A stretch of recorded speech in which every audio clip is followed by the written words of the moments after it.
Nous allons parler de deux choses ce soir. La prière et la méditation de la parole de Dieu. Ces deux choses, c'est vraiment fondamental dans la vie de quelqu'un qui vient d'accepter Jésus comme son Seigneur et Sauveur, jusqu'à ce que Christ revienne ou jusqu'à ce qu'il meure. Si vous mourrez physiquement, Jésus garantit qu'il va vous ressusciter. La mort n'est qu'un petit passage.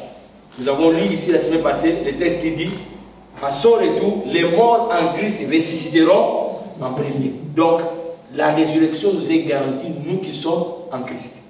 Ça, c'est déjà acquis. Mais avant, en attendant son retour, en attendant notre mort physique, la prière et la méditation de la parole de Dieu, vous ne devez pas les oublier ni les ignorer. Quelles que soient les raisons, quels que soient les empêchements, vous ne devez pas vous permettre d'avoir des raisons qui excusent la pratique de ces deux choses, la prière et la méditation de la parole de Dieu. Amen. Si vous négligez ces deux choses, vous allez spirituellement mourir. Nous venons de parler de la nouvelle naissance. Vous êtes comme un bébé qui vient de naître. Vous devez grandir.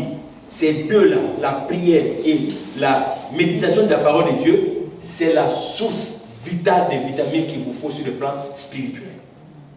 Si vous aimez ça, comme j'aime manger, vous allez voir que vous allez grandir physiquement et spirituellement. Amen. Amen. La prière. Nous allons parler de la prière et de la méditation après. Définition de la prière. Je vais rendre ça très simple. Prier, c'est parler à Dieu. Point. Prier, c'est parler à Dieu.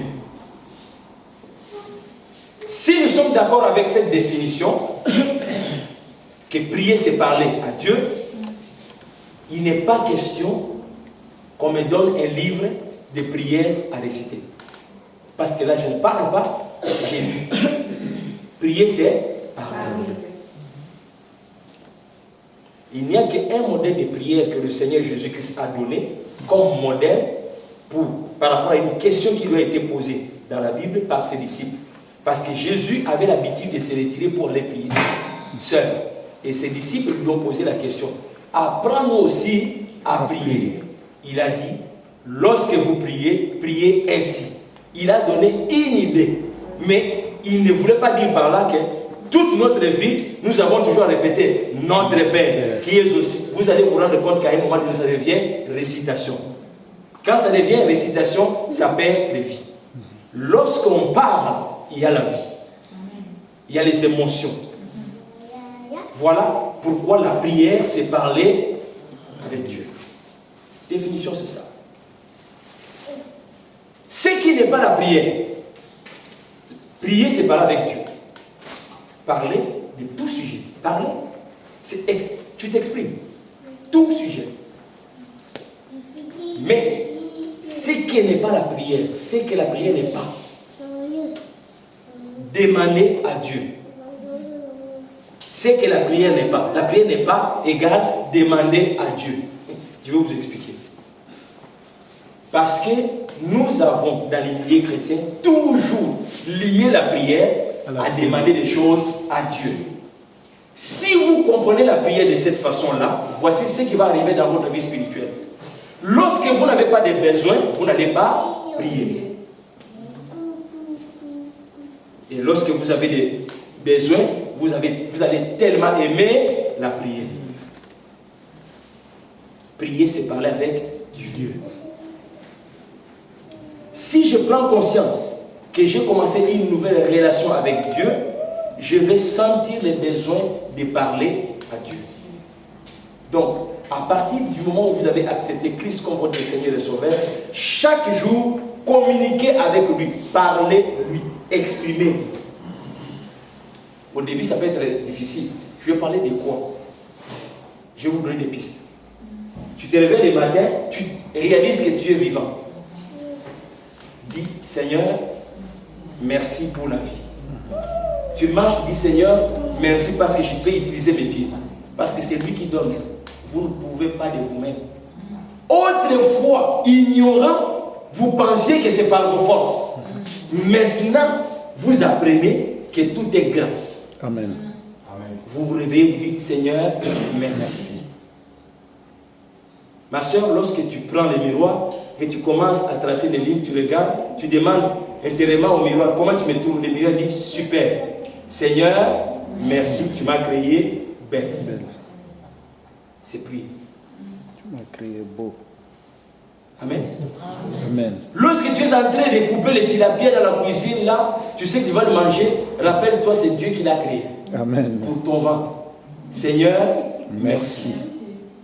J'ai hâte de manger ces poissons que tu as créés pour moi.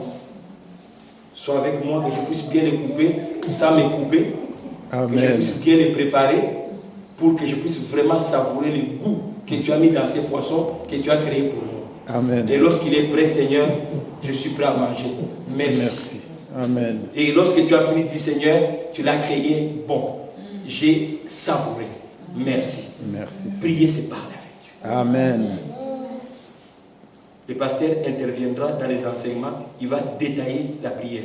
Mais je voulais vraiment aujourd'hui qu'on comprenne, prier, c'est parler avec Dieu. Donc, n'importe quoi tu y as, dis-le à ton Père. Et par la prière, j'aimerais que nous puissions avoir une relation de deux amoureux. Avec Dieu, c'est une relation de deux amoureux. La Bible dit ceci. Dieu a tellement aimé le monde qu'il a donné son Fils unique, afin que quiconque croit à lui ne périsse pas, mais qu'il ait la vie éternelle. Maintenant que tu crois, toi à ton tour, tu l'aimes tellement, il t'aime tellement, que vous ne voulez plus vous séparer. Et à tout moment, tu veux toujours lui adresser une parole. Et lui, à son tour, veut toujours t'adresser une parole. C'est ça, prier. Garder communion avec le Seigneur.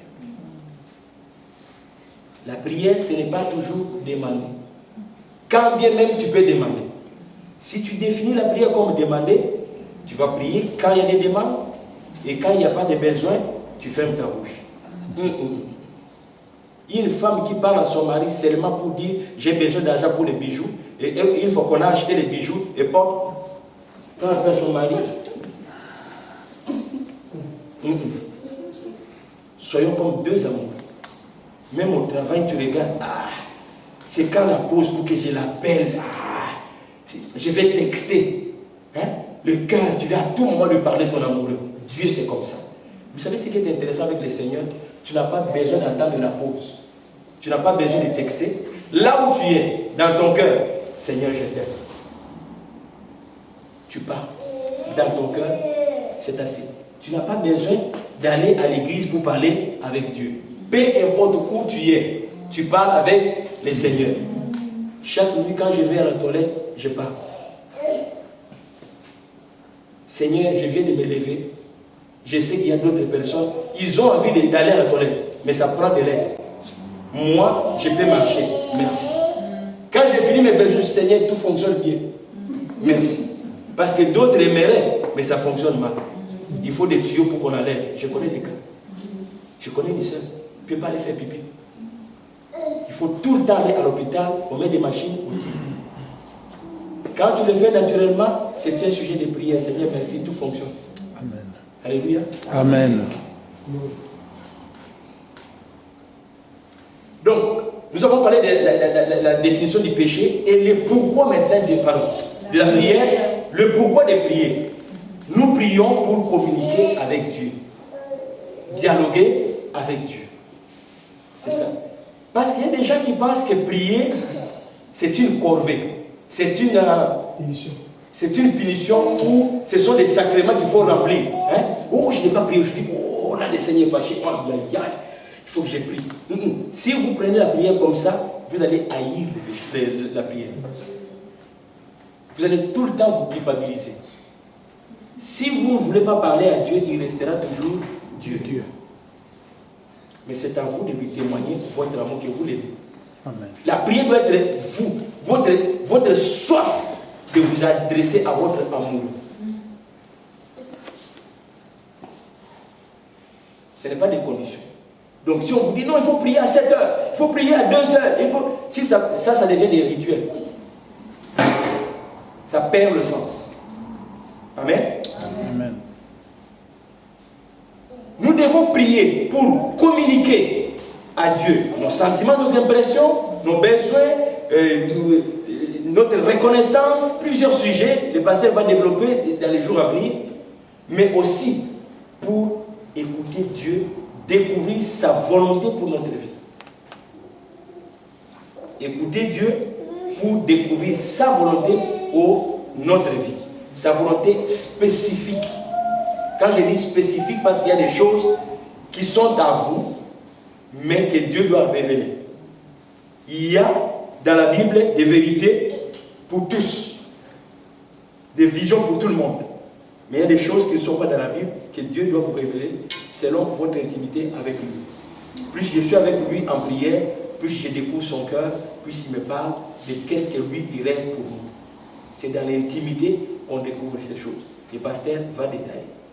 Donc aujourd'hui, on se limite là au niveau de la prière. Prier, c'est parler avec Dieu. Ce n'est pas des corvées, ce n'est pas non, je dois prier, si je ne prie pas, Dieu va être fâché.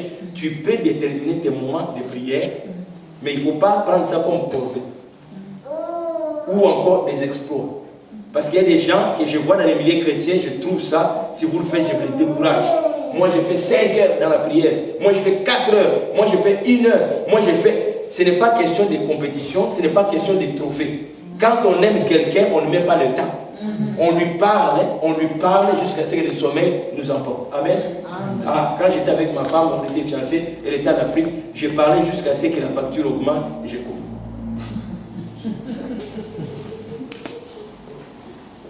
Amen. Amen. Allons maintenant à la méditation. La méditation de la parole de Dieu. Définition. Qu'est-ce que méditer veut dire? Méditer veut dire réfléchir profondément, analyser, décortiquer. Allez vérifier dans les dictionnaires. Pardon? Oui? La définition de la méditation de la parole de Dieu. Oui, c'est réfléchir profondément, analyser. Vous pouvez ajouter ce que vous connaissez selon la définition du dictionnaire. Mais à partir de ces 2 éléments, déjà, on est correct. Réfléchir profondément, analyser, détailler, dépiécer, décortiquer, ainsi de suite. En néerlandais, je ne sais pas comment on dit ça. La sœur Mamie est là pour expliquer. Méditer la parole de Dieu. Souvent, le vocabulaire que nous connaissons, que nous entendons souvent, c'est lire la Bible. Aujourd'hui, je vous invite à changer de vocabulaire. Méditer la Bible ou méditer la parole de Dieu. Pourquoi je dis ça? Parce que lire et méditer, c'est différent. Lire, c'est lire le texte, prendre connaissance du texte. Bon, fini, j'ai lu les livres. Méditer, c'est s'attarder, c'est réfléchir. Pourquoi ces verbes? Pourquoi ces mots? On va plus en détail. Donc, nous sommes censés méditer la parole de Dieu et non lire la parole de Dieu. C'est pourquoi vous allez entendre les gens vous dire: j'ai lu la Bible entière par 2 fois. J'ai lu la Bible entière 3 fois. Et ils se croient héros pour avoir lu la Bible en entier. Je leur réponds toujours, malheureusement,